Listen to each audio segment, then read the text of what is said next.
You are sitting on a gold mine right now, and the only thing separating you from millions is not your job, not your education, not where you were born. It is a single belief buried so deep you do not even know it exists. That belief is running your entire financial life on autopilot. It is the reason you work hard but never get ahead. The reason money slips through your fingers like water. One belief, millions lost. In the next few minutes, we are going to find that belief, drag it into the light, and destroy it. But I need to warn you, what you are about to hear will make you uncomfortable. And that discomfort is the first proof that everything I am about to say is true. Think of a computer infected with a virus. On the surface, everything looks normal. The screen is bright, the apps open. But deep inside the operating system, something is corrupting every file, slowing everything down, blocking the machine from running at full capacity. Your mind works exactly the same way when it comes to money. There is a belief living inside your subconscious right now that functions like malware. It runs in the background, invisible, eating away at every financial decision you make. And that belief sounds something like this. Money is hard. Rich people are different from me. I was not born for that kind of life. You have heard these phrases before. You have probably said them yourself, but here is what nobody tells you.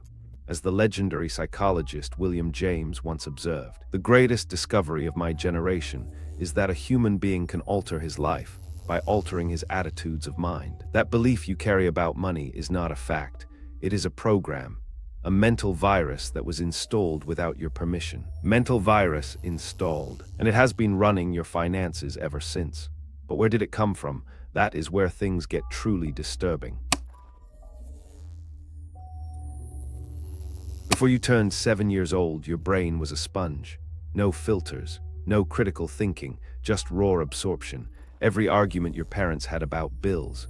Every time your mother said we cannot afford that. Every offhand comment about rich people being greedy or dishonest. All of it went straight into your subconscious without any resistance whatsoever. And there it stayed. Dr. Bruce Lipton, a cellular biologist, spent decades studying how beliefs are formed in early childhood. His research revealed something stunning. 95% of our life is controlled by the subconscious mind, which was programmed by others before we were 7. Think about that for a moment. 95%. That means the financial blueprint running your life right now was written by someone else. Your parents, your teachers, your environment. They did not do it on purpose. They were running the same virus they inherited from their own parents. Your poverty was programmed before you could even spell the word money. It is a generational transmission, a cycle that keeps repeating itself across families and decades. Programmed. And the cruelest part is this. You defend these beliefs as if they were your own. You fight for your limitations without realizing they were never yours to begin with. But this brings us to the question that changes everything.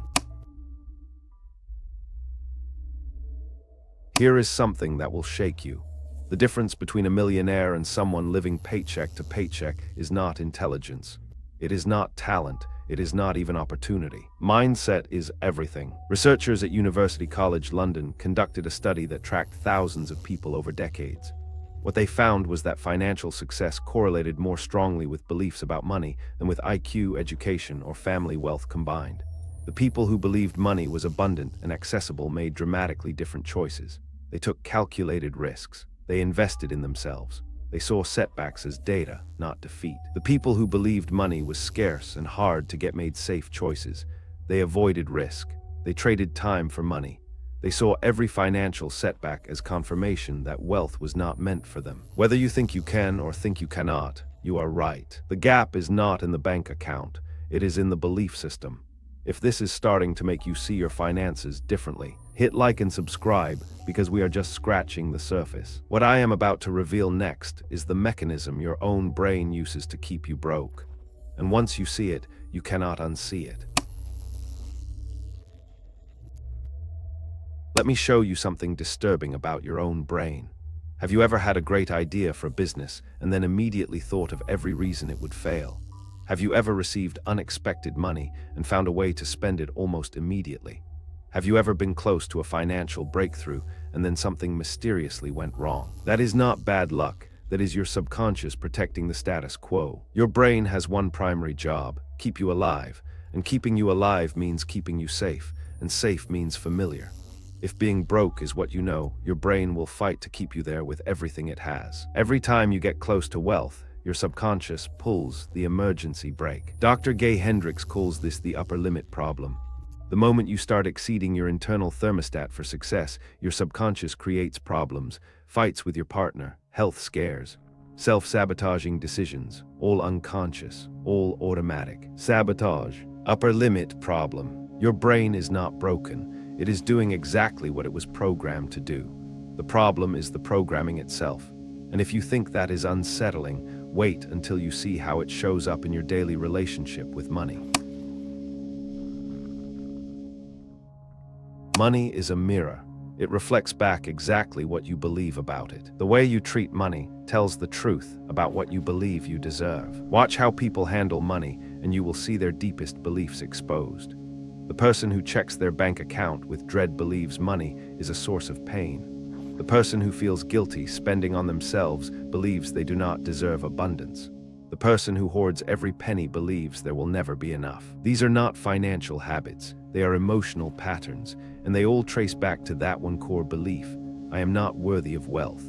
As the Stoic philosopher Seneca wrote 2,000 years ago, it is not that we have a short time to live, but that we waste a lot of it. Most people spend their entire lives running financial patterns that were installed by someone else, wasting decades without ever questioning the code running underneath. Money mirror truth. Your bank account is not a measure of your worth.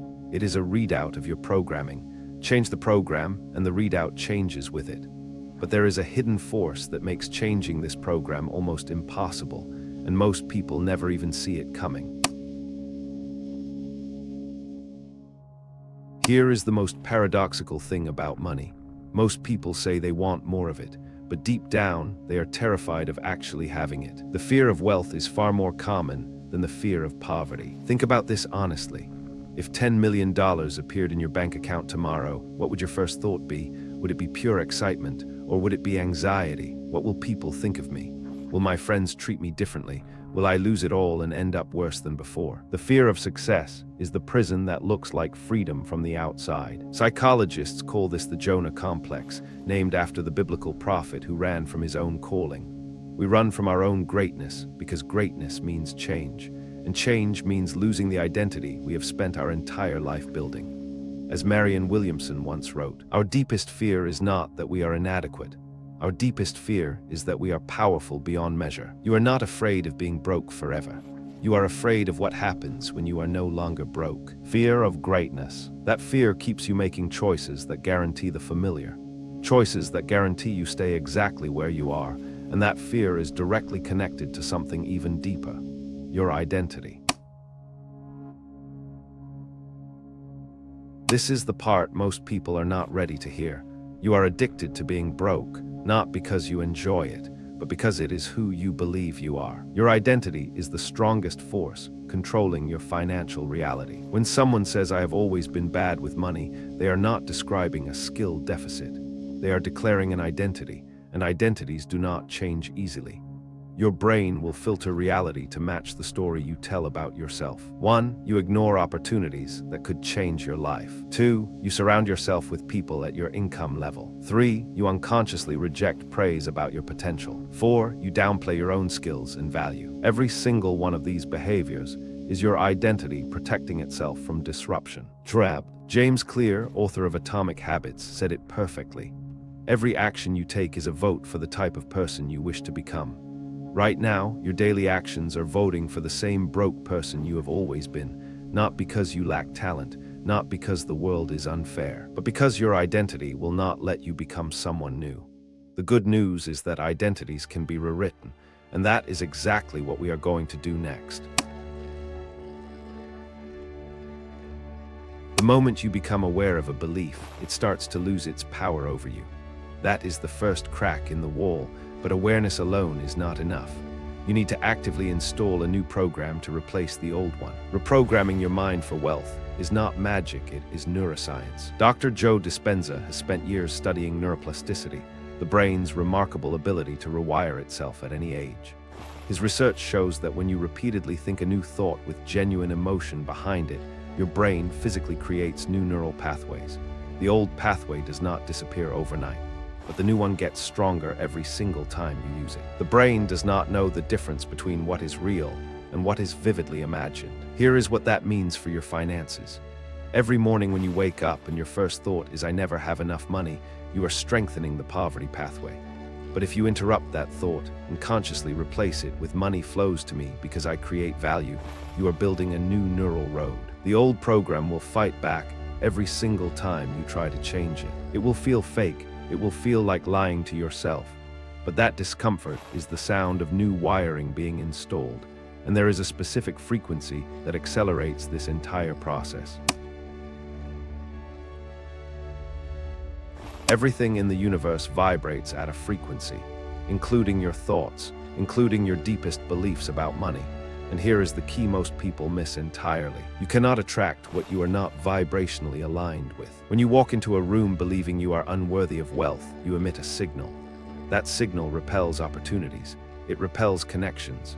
It repels the very money you are desperately chasing. But when you shift that signal, when you genuinely begin to feel abundant before the money arrives, something remarkable changes. Abundance is not something you chase, it is something you tune into. The wealthy do not feel abundant because they have money. They have money because they feel abundant first. That is the sequence most people get completely backwards. Signal, frequency, wealth. Nikola Tesla understood this principle better than anyone in history. He said that if you want to find the secrets of the universe, think in terms of energy, frequency, and vibration. Frequency. Your financial life is a broadcast. Right now, in this very moment, what signal are you sending out? Scarcity or abundance? Fear or faith? Limitation or infinite possibility? The signal you send is the reality you receive back. And this brings us to the most important shift you will ever make in your life. Everything we have talked about comes down to this one uncomfortable truth. You do not get what you want, you get what you believe you deserve. That is the one belief, buried beneath all the noise, all the excuses, all the stories you tell yourself about why you are not where you want to be. The belief that you are not worthy of millions, not capable enough, not deserving enough, not the kind of person who lives that kind of life.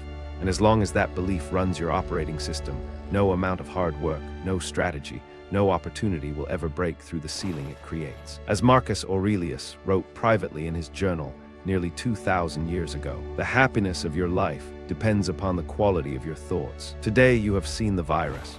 You have seen how it was installed before you could even resist it. You have seen how it sabotages you at every turn. And most importantly, you have seen that it can be completely rewritten. Rewrite your code now. The question is no longer whether you can become wealthy.